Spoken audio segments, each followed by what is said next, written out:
이제 오늘은 이제 불교 응용해서 이제 비폭력 대화를 좀 소개하려고 해요. 이제 아시는 분들도 이미 뭐 있겠지만은 저는 이제 이거를 제가 직접 뭐 초급이나 중급을 들은 건 아니에요.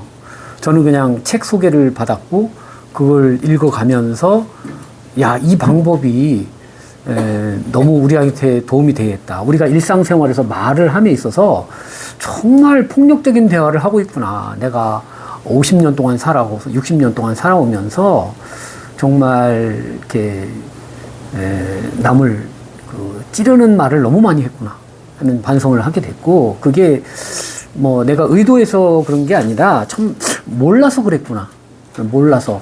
그러니까 우리가 첫 시간에 불교가 이제 무명부터 행식 이렇게 넘어가잖아요. 그러니까 제1원인이 어떻게 되면 잘 몰라서 그런 거예요. 우리가 중생의 안목을 갖게 된 것이 뭐 이생에서 태어나서도 있지만은 이미 전생부터 그렇게 익어서 온 거예요. 그래서 그것이 어떤 이제 그 무명행 식의 식이라 이 말이야. 그러니까 그 식이라고 하는 것이 현생의 식만이 아니라 이미 과거서부터 수많은 과거서부터 그 익혀왔던 그게 다 거기 함장돼 있다고 얘기를 해. 함장돼 있다. 간직돼 있다. 쌓여 있다 이 뜻이야. 히말라야에서 눈이 쌓여 있잖아. 히마알라야. 그것처럼 우리의 식도 쌓여 있다고, 그런 것들이. 세상의 구조와 촉박한 그런 사고방식과 논리로 우리가 쌓아왔다면은 우리가 고통이 발생할 리가 없겠죠. 근데 세상 돌아가는 거하고 이 반대되는 또는 어긋나는 그런 생각들로 많이 우리가 오염이 되어 왔기 때문에 우리가 중생 노릇하는 것이고, 그런 한에서는 우리는 고통에서 멸할 날이 없다, 이런 거고요. 그래서 그러면 어떤 것이 폭력적이고 어떤 것이 폭력적이지 않은 것이냐, 이제 이런 거를 우리가 이제 오늘 공부 이제 눈치를 채시기를 바라고요. 이제 이걸 만드신 분이 이제 마샬 로젠버그라고 이제 미국 분이시죠, 미국 분.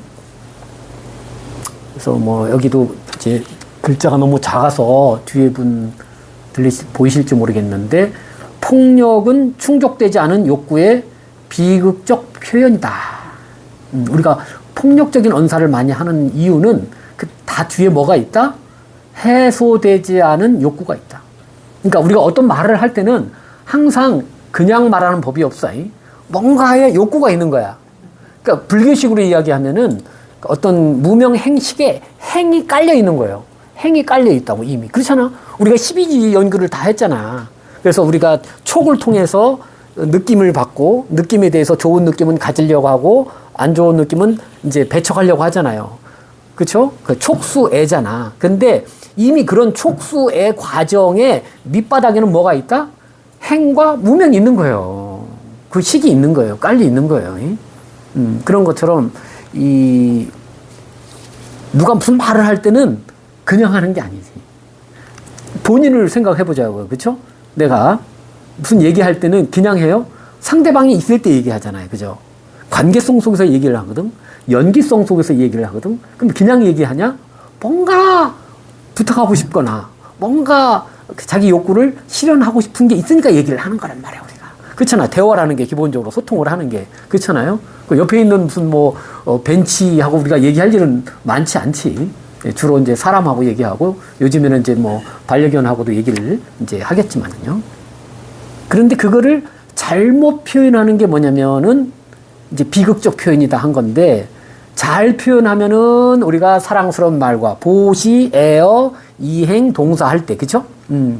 그 사소법이 있잖아요. 그것처럼 잘 되면은 아주 그냥 멋들어지게 보시도 하고, 아주 좋은 남에게 좋은 행동도 하고, 좋은 말도 하고 다 하잖아요.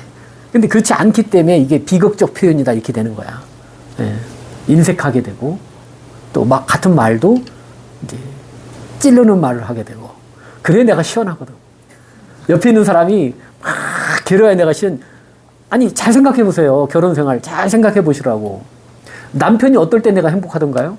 남편이 행복할 때 내가 행복한 경우도 있지만은, 남편이 나 때문에 엄청 스트레스 받을 때, 그때 희열을 느끼는 경우 없었나요? 잘 생각해 보시라고. 우리가 그런 아주 못돼 먹은 성질도 다 갖고 있다니까. 이 불성이라 하는 거는 좋은 심소만 있는 게 아니야. 나쁜 심소도 있어. 그 다음에 중간 심소도 있어. 좋지도 나쁘지도 않은. 그 일체를 다 가지고 있는 게 우리들의 불성의 그 생명력이에요. 얘한테는 죄가 없어요. 그거를 우리가 어떻게 발현해 나가느냐. 그거는 사람마다 다르지. 예. 그거를 어떻게 이쁘게 해나가는 사람이 있고, 이렇게 비극적으로 표현하는 사람이 있다고. 근데 그 사람들, 이쁘게 표현 안 하고 싶어서 그렇겠어요? 웃자다 보니 그렇겠어요?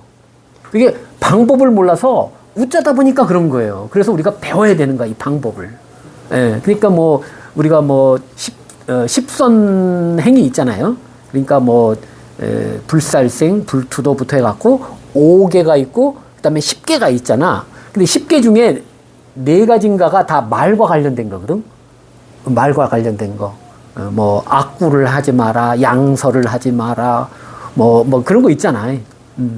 그러니까 그 정도로 말이 중요한데도 불구하고 우리는 그 말을 어떻게 이쁘게 표현하고, 그러면서 나의 욕구를 잘 표현해서 내 욕구가 실현되게끔 하는 쪽으로 훈련이 되어 있는 게 아니라 그냥 포기하는 쪽으로 우리는 길들여져 있거나, 아니면 상대를 비난하는 쪽으로 길들여져 왔어요.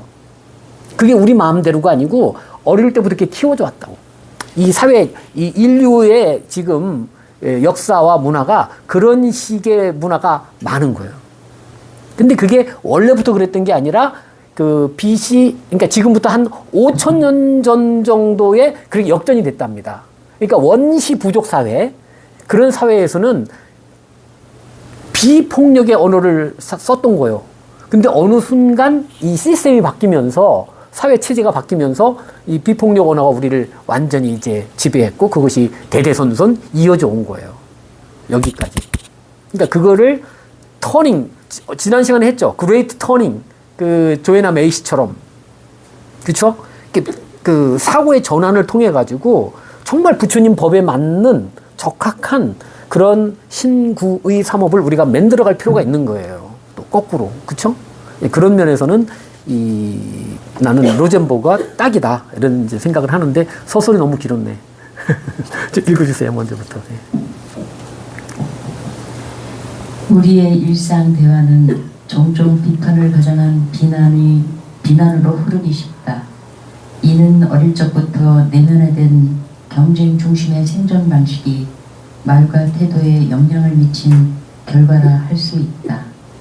그러한 언어 습관은 자신을 보호하려는 방어적 반응이면서 동시에 타인과의 연결을 차단하는 공격적 반응이 되기 쉽다.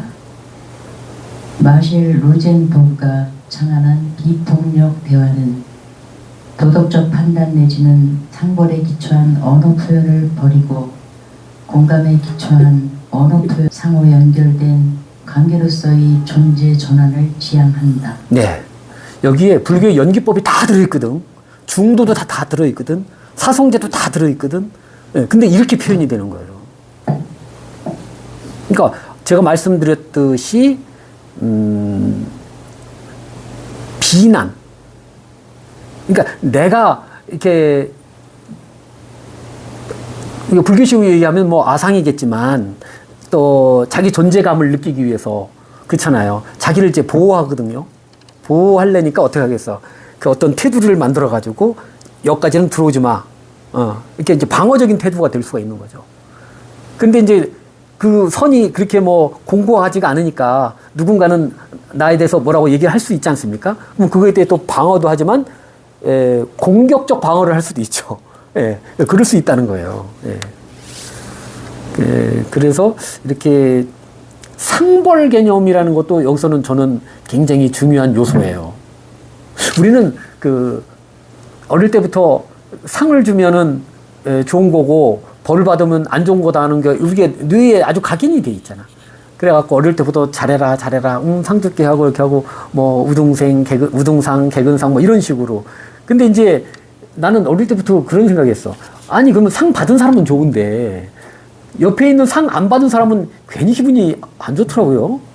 여러분은 그런 경험은 없었나요? 아니, 키 큰 사람 옆에 가면 어떻게 돼요? 저절로 작은 사람 되잖아. 근데 키 작은 사람 옆에 가면 내가 어떻게 돼? 저절로 내가 큰 사람 되잖아. 그래가지고, 이 상이라는 게 뭔가 문제가 있다. 난 이 생각했었어요. 상을 주지 말자는 얘기가 아니라 이제 제대로 이제 주자 이런 얘기인데, 그래가지고 이게 불사선불사하라 그런 말처럼 우리는 이렇게 좋은 것은 선양하고 안 좋은 것은 이제 우리가 컨트롤한다 이제 이런 게 이제 물론 이제 맞는 얘기인데, 그러니까 그런 부분도 다시 한번 돌아볼 필요도 있어요. 이분 강의 들으면서 한번 잘 생각을 해보세요. 예. 그러니까 나는 어떤 마음에서 상을 받고 싶어 했지? 어떤 마음이었을까요? 자기를 인정받는 거잖아요. 근데 그 인정받는 게 그것으로 인해서 인정받지 못한 남을 생각하면 어떻게 될까? 내가 사랑하는 그 가족을 다 남겨두고, 근데 그 사람들은 지옥 가는데 남은 혼자 천상 가면 기분이 좋을까? 좋은 사람도 있을 수 있지만, 그 쉽지 않거든요. 그냥 차라리 그냥 가서 같이 고생하자 이런 마음이 들 수도 있잖아요. 그런 것처럼 하여튼 상벌 개념이 이 폭력 대화로 가는 그 베이스에 깔려 있다고 진단을 하는 거거든요. 이따 강의 들으면서 한번 보세요. 자, 두 번째 읽어주실까요? 비폭력 대화는 말에 담긴 각자의 감정과 그 이면의 욕구에 주목한다. 그리하여 욕구의 표현을 비난이나 명령이 아닌 진솔한 마음의 전달로 이해하고 상호 소통하도록 돕는다. 구체적으로는 관찰, 느낌, 요구, 부탁의 4단계로 구성된다. 이러한 대화 방식은 경쟁이나 갈등을 벗어나 신뢰와 협력을 기반으로 한 인간관계를 회복하는 데 기여한다. 이런 점에서 비폭력 대화는 불교의 8정도 중 하나인 정어를 실천하는 구체적이고 효과적인 언어 수행 방식으로 주목할 만하다. 예. 그래서 우리가 불교에서는 욕심을 내려놔라 그러잖아. 그러니까 그게 사람을 이상하게 만들 수도 있는 거예요. 잘못 받아들이면은. 우리가 무소유에서 배웠잖아요. 그쵸? 예. 필요하지 않은 것을 갖는 게 소유야. 예를 들어서. 그러면 필요한 것은 또 가져야 되잖아. 적극적으로. 그쵸? 그럴 수도 있잖아요. 근데 이제 특히 제과자 생활을 하면서 무소유를 해버리면은, 이게 잘못 이해되면은, 이 사회생활 부적응하게 되잖아요. 그런 것처럼 우리가 기본적으로 욕계에 살거든? 욕계에 살면서 우리는 이제 해탈 열반을 하는 거잖아요. 그죠? 예. 그런데 1단계를 아예 그냥 무시하고 그냥 최상승의 어떤 목표만을 구한다고 할 때 이게 문제가 생길 수 있는 거예요. 그렇잖아요. 1층이 있어, 2층이 있고, 2층이 있어서 3층이 있고 이렇게 올라가는데, 근데 우리는 너무 이렇게 1층, 2층은 두 번째고 저 높은 열반을 구해. 그래서 욕심을 내려놔라 그러는데 사실 욕심 내려놓지도 못해. 욕심이 내려놓아질 수 있는 성질이 아니야. 왜? 우리의 이 4대 온 자체가 욕심 덩어리거든? 그렇잖아요. 그러니까 욕심하고 같이 가는 거예요. 그리고 욕심을 잘 이해하고 이것을 어떻게 잘 관리하냐지, 욕심을 딱 띄워가지고 딱 이렇게 될 수 있는 성질이 아니라니까. 그래서 말에 담긴 그 이면의 욕구에 주목한다 하는 거를 하는 거예요. 그래서 나도 이런 욕구가 있는데 살펴보니까 상대방도 그런 욕구가 있네. 이게 관찰이에요, 관찰. 관찰은 나를 바라보면서 상대를 추측하고 상대를 바라보는데 도움이 되는 거예요. 내가 바나나 먹었는데 이럴 좋네? 예를 들어서. 상대방도 바나나 먹었는데 좋은지 안 좋은지 어떻게 해야 알 수 있죠? 관찰해야 알 수 있어요. 근데 바나나 싫어하는 사람도 있어. 그렇기 때문에 내 입장이 보편적이지 않을 수 있어요. 그러나 내 입장과 또 같을 수도 있어요. 비슷할 수도 있어요. 그러니까 관찰해야 되는 거예요. 이런 말을 들었을 때 나는 기분이 어떻지? 야, 이놈아, 너 일을 그따위로 해? 그러면 그 말을 들었을 때 내 기분이 어떤가? 느낌.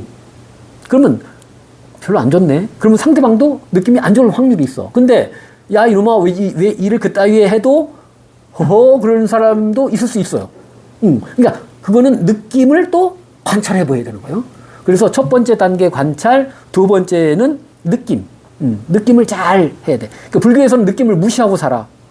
그래갖고 아주 목석 같은 사람을 많이 만들거든요. 수행을 하면 과정에. 그게 문제가 돼요. 수행의 어떤 부작용이 될 수 있거든요. 근데 여기서는 그 느낌을 잘 관찰하라 그래. 왜? 자기만의 느낌이거든. 이 우주에 하나밖에 없는 자기만의 느낌이잖아. 굉장히 소중한 거예요. 그럼 이 느낌이 왜 생겼을까? 살펴보는 게 연기법이잖아. 뭐든지 이유 없이 생긴 건 아닐 테니까. 그쵸? 인과에 의해서. 그런 것처럼 느낌을 잘 살펴보라 해요. 그래서 자기 느낌을 잘 살펴보듯이 남의 느낌도 살펴볼 줄 아는 이제 그런 사람이 되는 거예요. 자꾸 연습하면. 그런데 잘 살펴보니까 어떤 말을 할 때 또는 어떤 느낌이 들 때는 그 이면에 항상 욕구가 따라 붙었다는 것을 이제 관찰하는 거예요. 관찰하고 그거를 알아채는 거예요. 그게 욕구예요, 욕구. 예를 들어서 주말에 우리 많이 하잖아요. 남편한테 어이 남편 집에 있지 말고 우리 어디 한번 이마트나 갈까? 부인이 그렇게 얘기했어요. 그럼 그 부인의 말이 이마트 가자는 거예요. 어디 한번 바람 쐬러 가자는 얘기예요. 바람 쐬러 가자는 얘기잖아. 또는 나는 당신과 시간을 같이 보내고 싶어. 뭐 이런 의미잖아요. 여러 가지 의미가 있겠지만 예를 들어서 근데 그거를 남편은 어떻게 알아듣는다? 아 이마트 뭐 가봐야 소용없어. 왜? 지난주에 다 장 볼 거 다 봤기 때문에. 말에 끄달리는 남편은 그렇게밖에 못 알아듣는 거예요. 부인이 그 말을 왜 하는가? 그 이면의 어떤 욕구를 관찰, 느낌을 통해서 발견을 했다 못했다? 못했기 때문에. 연습이 안 됐기 때문에. 그렇기 때문에 대화가 어떻게 되는 거예요? 이렇게 폭력적으로 될 확률이 높은 거예요. 서로 이게 핀트가 안 맞는 거예요. 그래가지고 그 욕구를 발견하면 어떻게 할까 우리는? 욕구를 실현해야 되잖아. 아, 나 짜장면 먹고 싶어. 그러면 야, 너 짜장면 먹지 말고 짜장면은 요새 뭐 MSG 많이 넣는다 하더라. 그거 먹지 말고 뭐 다른 거 먹어라. 그러면은 그게 아주 비폭력적인 대화는 아니죠. 상대방의 욕구를 어떻게 했다? 무시했잖아. 무시하는 거는 폭력적인 거예요. 존재 자체가 무시당하는 거거든. 왜 그래? 1년에 한 번, 뭐 내가 짜장면 먹겠다는데 뭐 그렇게까지 그게 건강 신경 써야 되는 문제야? 이렇게 생각할 수 있잖아요. 그것이 옳다 그르다를 떠나서 그 욕구를 관찰, 느낌을 통해 가지고 그걸 알아채주는 거. 그게 중요하죠. 우리가 공감하고 동감은 다르다 그랬잖아. 그죠? 공감은 해줄 수 있거든. 공감. 욕구 단계는 바로 그 공감을 하는 단계야. 그러니까 이 비폭력 대화라는 게요. 공감이라는 걸 굉장히 중시해요. 오늘도 그거 나올 거예요. 이게 다 연결이 돼, 이게. 그렇게 해서 부탁을 할 수 있어야 돼. 부탁. 그 부탁하는 방법도 있어요. 예를 들어서. 예. 그 있어요. 그래서 나도 좋고 상대방도 좋게 내가 원하는 욕구도 어느 정도 달성하고 또 상대방의 욕구도 어느 정도 달성하면서 서로 어떻게 된다? 요즘 말로 윈 하는 거. 상생하는 거. 그걸 가르쳐. 이런 거 배워가지고 참 써먹으면 좋겠죠. 마지막 읽어주실까요? 불교는 모든 고통은 무지와 집착에서 비롯되며 그 표현은 신부의 삼업으로 드러난다고 본다. 비폭력 대화는 비난을 멈추고 진실을 마음을 표현하도록 이끌기 때문에 정어를 비롯한 불교 수행의 새로운 실천 방식이라 할 수 있다. 네, 거기 오타 났죠. 비폭력 대화는 비난을 멈추고 진실한 마음을 표현하도록 이끌기 때문에 우리가 직심이 중요하다고 제가 그렇게 강조했죠. 직심. 여기 불이 났는데 벽이요. 벽인지 아닌지 거기서 헷갈리면은 문을 찾을 확률이 없죠. 벽인지 확실히 알아야 여기는 내가 지금 뚫고 나갈 때가 아니구나. 내가 지금 둘러서 가야 되겠구나라고 알기 때문에 문을 찾을 확률이 높다. 이렇게 제가 강조를 했듯이 바른 마음이에요. 고든 마음, 직심 그런 것처럼 진실한 마음을 표현해야 돼. 그러니까 내가 이런 욕구를 갖고 있는데 나는 지금 당신하고 최소한 2시간은 노래방 가서 화끈하게 놀고 싶어. 그런 이제 마음을 갖고 있는데 이제 대화를 해서 이제 뭐 한번 우리 뭐 가볼까요 해갖고 이제 잘 가면 좋은데 아닌 될 수 있잖아요. 예, 그럴 때 내가 어떻게 할 것인가, 예, 나의 욕구를 어떻게 표현해서 어떻게 잘 부탁해서 그것이 실현될 수 있도록 하는가 하는 평화적인 방법, 어떻게 말을 이쁘게 할까가 그 비폭력 대화의 핵심이다, 이렇게 보는 거예요. 예. 혹시 질문 있으신가요? 아무 질문이나 상관없어요. 네.